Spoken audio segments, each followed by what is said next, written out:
आज हम ऊप्स के बारे में जानेंगे, तो आपका स्वागत है। तो चलिए, ऊप्स अब जब हम सबसे पहले देखेंगे कि ऊप्स होता क्या है। सबसे पहले ऊप्स की फुल फॉर्म देखें तो ऑब्जेक्ट ओरिएंटेड प्रोग्रामिंग, यानी कि अब जब आपसे पूछा जा सकता है कि कुछ ऊप्स प्रोग्रामिंग लैंग्वेज बताइए, यानी कि वे प्रोग्रामिंग लैंग्वेज एक मेथोडोलॉजी होती है। ये क्या होती है? जो ऊप्स होती है ना, ये एक मेथोडोलॉजी होती है। मतलब इसके वजह से हम इसके थ्रू हम क्या कर सकते हैं, हम कोई भी जो भी मतलब इस पर प्रोग्रामिंग लैंग्वेज बेस्ड होगी ना, वो ऑब्जेक्ट पर ज़्यादा फोकस रखेगी। किस पर ज़्यादा फोकस रखेगी? इस ऑब्जेक्ट पर ज़्यादा फोकस रखने वाली है। तो कुछ अब जब प्रोग्रामिंग लैंग्वेज देखेंगे हम जो ऊप्स पर बेस्ड है, और सबसे बेस्ट एग्जांपल हमारा जावा है। क्या है हमारा? जावा। तो जिसके बारे में मैंने वैसे पहले भी वीडियो डाली है, वे उनके लिए जिन्होंने मतलब ये पहले पढ़ लिया है, लेकिन जिन्होंने अभी तक शुरुआत करने वाले अब जब प्रोग्रामिंग लैंग्वेज को, तो इससे शुरुआत करनी होगी। तो हम जो है अपने 10th स्टैंडर्ड में जावा के बारे में पढ़ेंगे। जावा जो है ऑब्जेक्ट ओरिएंटेड प्रोग्रामिंग लैंग्वेज है, यानी कि ऑब्जेक्ट के ऊपर डिपेंडेंट है। अब जब आपके मन पर आ रहा होगा कि भैया ऑब्जेक्ट क्या होता है, व्हाट इज़ एन ऑब्जेक्ट, तो ऑब्जेक्ट आप सोचेंगे अपने अराउंड कुछ भी चीज़ देख लीजिए। जैसे कि आप हाथ में मोबाइल ले रहे हो, तो मोबाइल क्या है? एक ऑब्जेक्ट है। और आप बेड पर बैठे हो तो बेड एक ऑब्जेक्ट है। आप चेयर पर बैठे हो तो चेयर एक ऑब्जेक्ट है।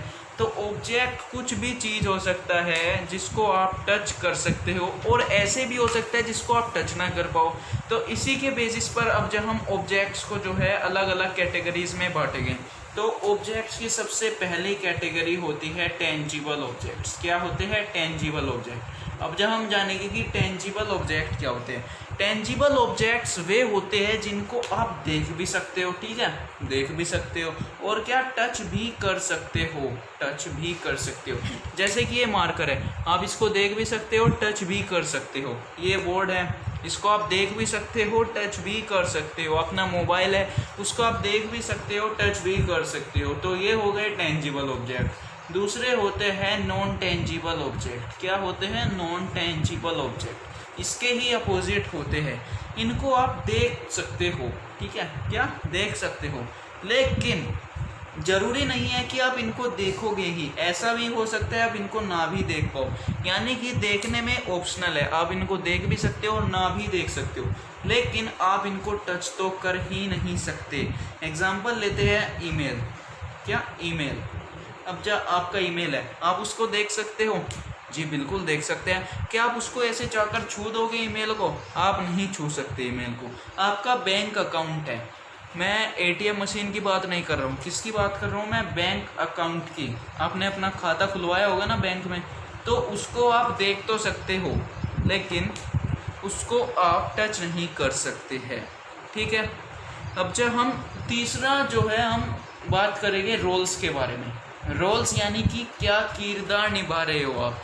जैसे कि आप एक स्टूडेंट हो, आप स्टूडेंट का किरदार निभा रहे हो, स्टूडेंट का रोल निभा रहे हो, तो एक इस टाइप के ऑब्जेक्ट से बिलोंग करेगा रोल से। स्टूडेंट कोई टीचर का किरदार निभा रहा है, तो वो एक टीचर का रोल प्ले कर रहा है। और क्या हो सकता है? बैंक मैनेजर एक रोल प्ले कर रहा है, तो ये रोल हो गया। अब जब फोर्थ और लास्ट की बात करते हैं इवेंट। अब जब इवेंट क्या होता है? कुछ भी हैपनिंग, यानी कि जब भी कुछ काम होता है तो हम उसको इवेंट कहते हैं। जैसे कि आपने मेरे वीडियो पर क्लिक करा तो एक इवेंट हुआ, है ना, इवेंट हुआ ना। जैसे कि अब जब कोई कंपनी है, वहाँ पर सेल चल रही है, तो वो भी तो एक इवेंट हुआ। आपने अपने मोबाइल फ़ोन को इधर से उठाकर उधर रखा, ये एक इवेंट हुआ। तो ये 4 टाइप के आपके ऑब्जेक्ट्स हो गए हैं, इनके बारे में हमको बात करना था। अब जब बात करें ऑब्जेक्ट जो होता है ना, सबसे बेसिक यूनिट होता है। क्या होता है? बेसिक यूनिट होता है ऊप्स का।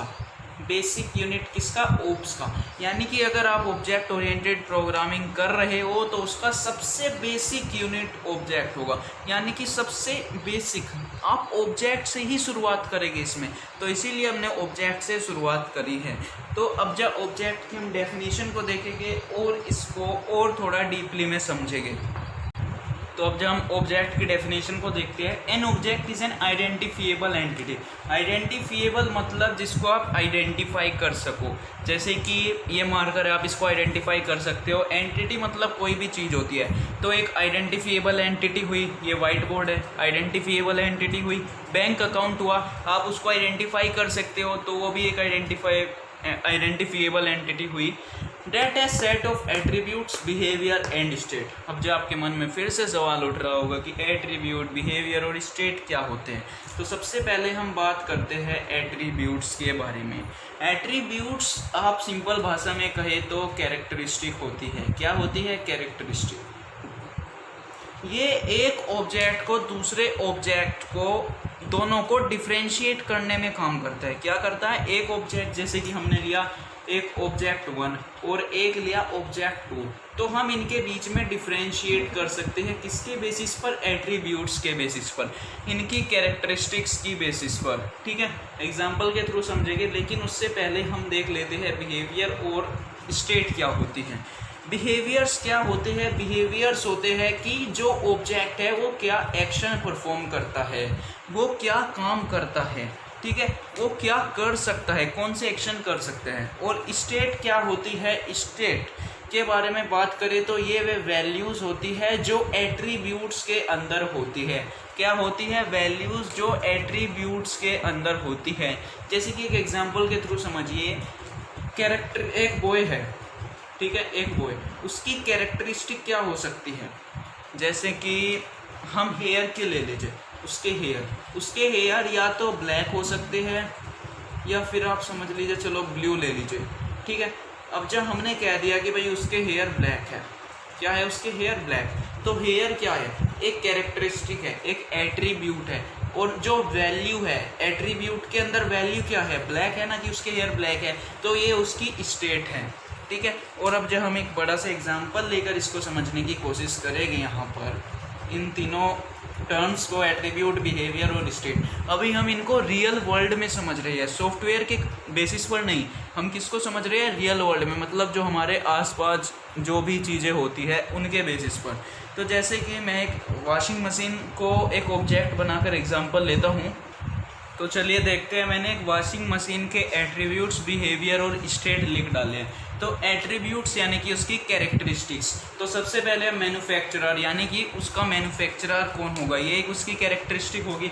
उसका क्या मॉडल है, उसका कलर क्या है, वेट क्या है, नॉइस लेवल क्या है। जैसे कि आप वॉशिंग मशीन खरीदने गए स्टोर पर, मतलब एक दुकान पर, तो आप वहाँ पर पूछेंगे कि भाई इसका मैन्युफैक्चरर कौन है, LG की है या फिर कोई और कंपनी ले लीजिए, कोई भी हो सकती है। अब जब मॉडल क्या है उसका, और फिर उसका कलर क्या है, भाई रेड है, ब्लैक है, क्या है, फिर कैपेसिटी कितनी है, इसकी कैपेसिटी भी हो सकती है एक एट्रीब्यूट। कुछ फिक्स्ड नहीं होते एट्रीब्यूट की, वही 5 ही हो गए, कितने भी आप सोचकर खुद भी बना सकते हैं। उसकी कैरेक्टरिस्टिक आप खुद भी लिख सकते हैं।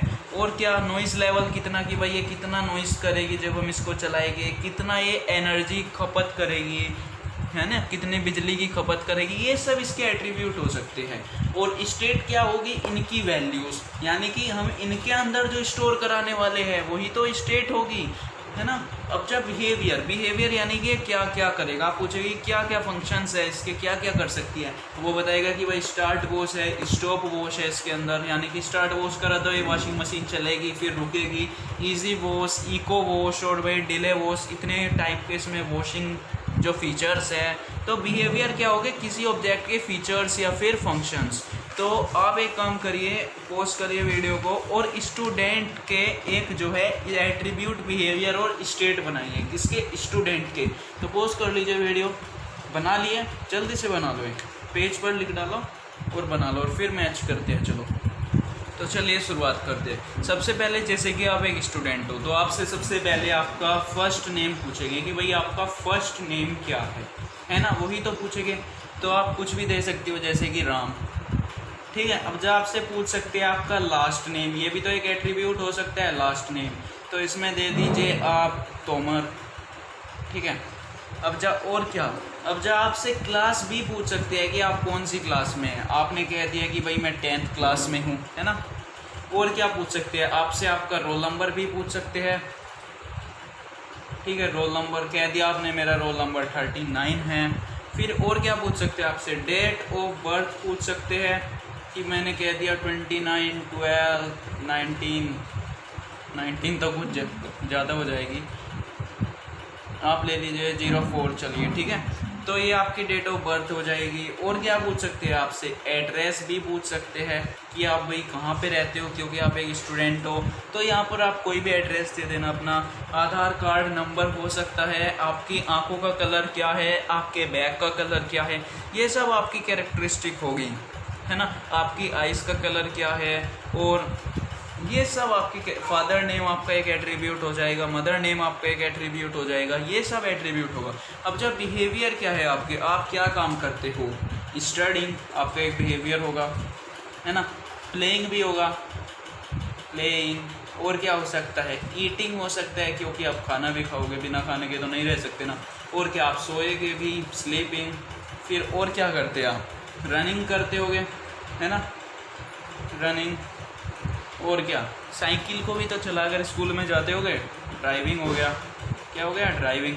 तो इस तरीके से आप कितने भी फंक्शंस निकाल सकते हैं, आपके बहुत सारे फंक्शंस बन सकते हैं, यानी कि बिहेवियर को ही आप फंक्शन कहते हैं। एट्रीब्यूट्स कैरेक्टरिस्टिक, और स्टेट क्या होती है, जो एट्रीब्यूट के अंदर वैल्यूज़ होती हैं। तो ये जो सब है हमने रियल वर्ल्ड के बेसिस पर देखा। किसके बेसिस पर देखा, ये क्या थे, ये थे real world objects, real world objects, ठीक है। लेकिन जब हम सॉफ्टवेयर पर काम करते हैं तो वे डील करते हैं सॉफ्टवेयर ऑब्जेक्ट्स के साथ। तो जैसे ही हम सॉफ्टवेयर ऑब्जेक्ट में एंट्री मारेंगे ना, तो एट्रीब्यूट्स को हम कहेंगे क्या, वेरिएबल्स, ठीक है। एट्रीब्यूट्स बन जाएंगे हमारे वेरिएबल्स। अभी आप ये टेंशन मत लेना कि वेरिएबल्स क्या होते हैं, बस अभी याद कर लो फिलहाल के लिए, और आगे जाकर मेरे वीडियोस देख लेना कि वेरिएबल्स क्या होते हैं, ठीक है। लेकिन पहले आपको यहाँ पर ये सिर्फ आपको ऑब्जेक्ट और क्लास के बारे में मेन नॉलेज होनी है यहाँ पर इस चैप्टर में। बिहेवियर्स क्या हो जाते हैं, मेथड्स। बिहेवियर्स क्या बन जाते हैं, मेथड्स। मेथड्स यानी कि फंक्शंस भी आप इनको कहते हैं, है ना। तो ये होते हैं हमारे। अब हम एक एग्जांपल के थ्रू समझते हैं। जैसे कि मैं आपका फिर से स्टूडेंट का ही ले लूँ, तो स्टूडेंट का मेंबर वेरिएबल्स का एक कॉलम बना लेते हैं और एक मेथड्स का कॉलम, ठीक है, मेथड्स का कॉलम।